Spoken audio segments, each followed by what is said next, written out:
আসসালামু আলাইকুম। সকালের খাবার ১২টার দিকে খাই।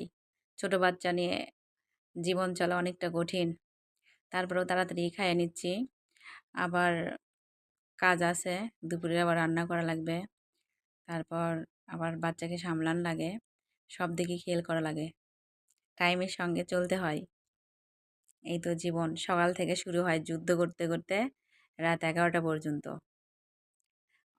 বাচ্চাকে ঘুমিয়ে দিয়ে তারপরে সব কাজ করতে হয়। জীবন সুন্দর যদি উপভোগ করা যায়। উম কারো কথাতে মন খারাপ করলে চলবে না। পিছনের দিকে তাকালেও চলবে না।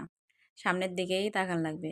কত মানুষের কত কথা যে এইরকম ভিডিও করতেছি এইটা সেইটা। যাই যা বলে বলুক।